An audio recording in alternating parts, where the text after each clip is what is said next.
रोज एक नई कहानी देखने के लिए चैनल को सब्सक्राइब करें और बेल आइकन दबाना ना भूलें। युविका एक रेस्टोरेंट में अपने पति युवराज के साथ हाथ पकड़कर बातें कर रही होती है कि तभी एक लड़का आकर उससे बोलता है, एक ऑटोग्राफ मैम, प्लीज मैम, आपका बहुत बड़ा फैन हूँ मैम। युविका उसे अपना ऑटोग्राफ देती है और हंसते हंसते अपने पति से बोलती है, याद है आपको आज से 2 साल पहले क्या हुआ था?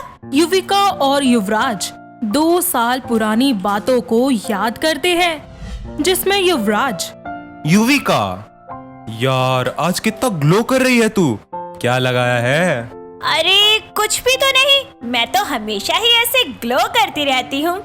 चल चल, मैं तो ऐसे ही बोल रहा था, वैसे तेरा एक्ट का टाइम हो गया है, चल।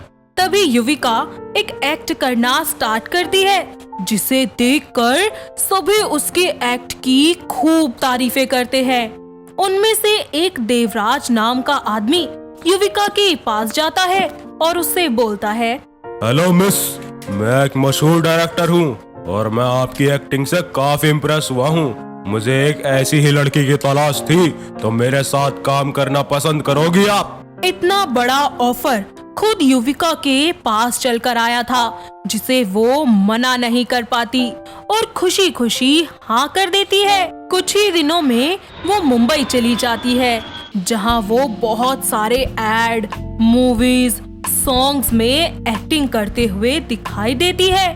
उसके इतना सब कुछ करने के बाद वो भी इस ग्लैमर की दुनिया में आ जाती है, पर इतना सब कुछ होने के बावजूद भी वो अपने दोस्त, अपने प्यार युवराज को नहीं बुलाती और वो एक दिन युवराज से कहती है, Will you marry me, युवराज?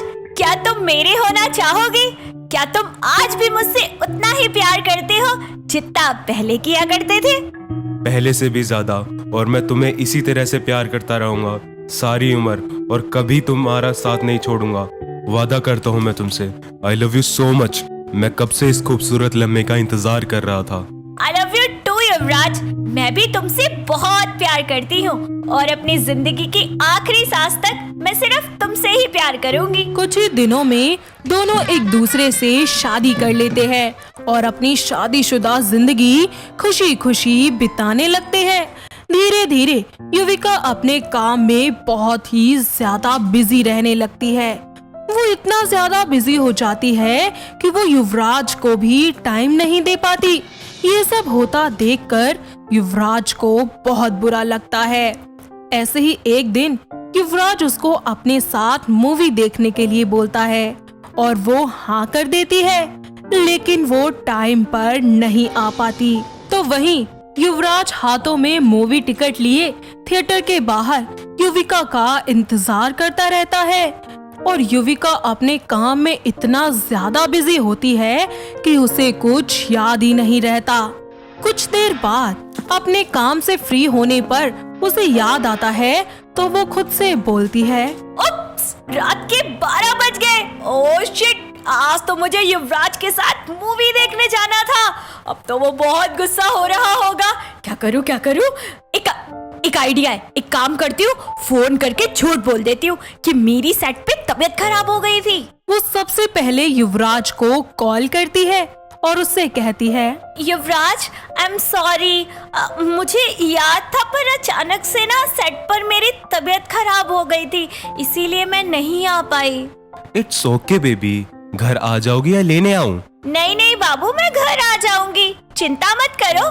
बस कैब में ही बैठ रही हूँ, थोड़ी देर वेट करो, अभी आ रही हूँ घर में। ओके? मुझे सब पता है, तुम आज फिर भूल गई थी। अब तुम मुझसे भी झूठ बोलने लगी हो युविका।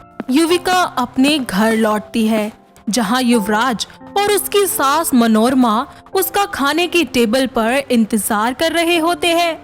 अपनी बहू को देखकर मनोरमा बोलती है, अब फटाफट से फ्रेश हो जा और आकर हमारे साथ खाना खा ले। मैंने तेरा फेवरेट खाना बनाया है। नो मॉम, प्लीज आप दोनों खा लीजिए, मुझे वैसे भी भूख नहीं है और आज मेरी थोड़ी तबीयत भी ठीक नहीं लग रही मुझे, इसीलिए मैं सोने जा रही हूँ अपने रूम में। आप दोनों भी खाना खा लीजिए आराम से। युविका का ये बिहेवियर देखकर मनोरमा और युवराज को बहुत दुख होता है और वो उसे कुछ नहीं कहते। युविका गुस्से से अपने कमरे में जाती है और चुपचाप सो जाती है।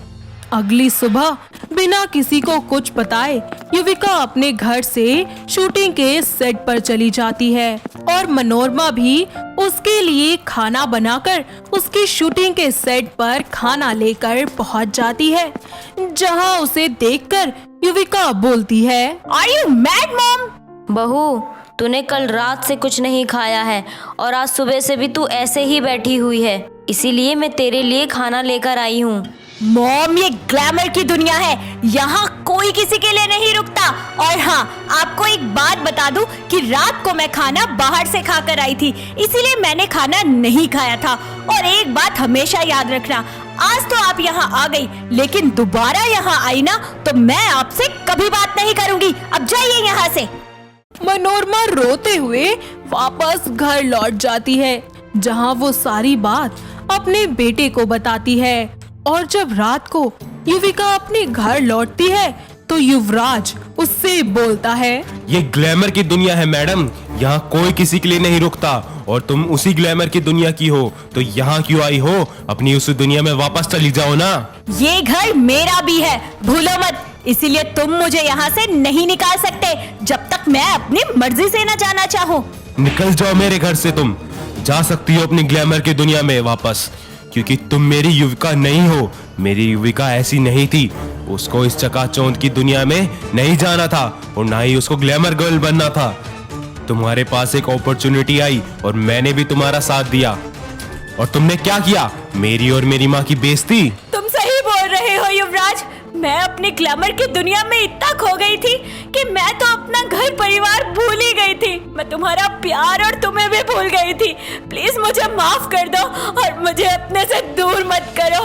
प्लीज युवराज, मुझे माफ कर दो। युविका को अपनी गलती का एहसास हो जाता है और वो अपनी गलतियों की माफी मांगती है और चकाचौंध ग्लैमर की दुनिया को हमेशा के लिए अलविदा कर देती है। युविका के घर वाले भी उसे माफ कर देते हैं और आज उसकी शादी को 2 साल हो जाते हैं और वो युवराज के साथ अपनी वेडिंग एनिवर्सरी को सेलिब्रेट करने के लिए एक रेस्टोरेंट में चली जाती है।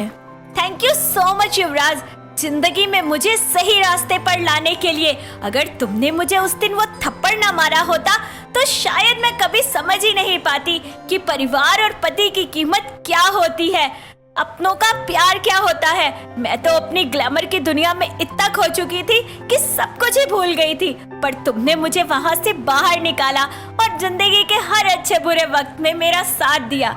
और हाँ, दुनिया तो आज भी मेरी फैन है, पर मेरी सबसे बड़ी खुशी इसमें है कि तुम और मेरा परिवार मेरे साथ है। और मेरे लिए तुम और तुम्हारा साथ। आई लव यू मेरी जान। क्या तुम जिंदगी भर मेरे साथ ऐसे ही रहोगे? हमेशा मेरे हमसफर बनकर मेरे साथ रहना पसंद करोगे?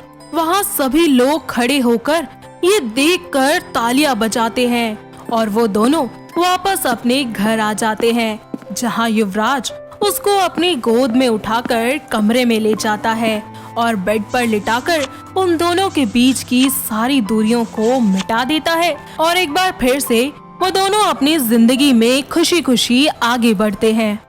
दोस्तों, अगर आपको ये कहानी पसंद आई तो इसे लाइक करें, शेयर करें और कमेंट करके बताएं कि कहानी में आपको सबसे अच्छा क्या लगा।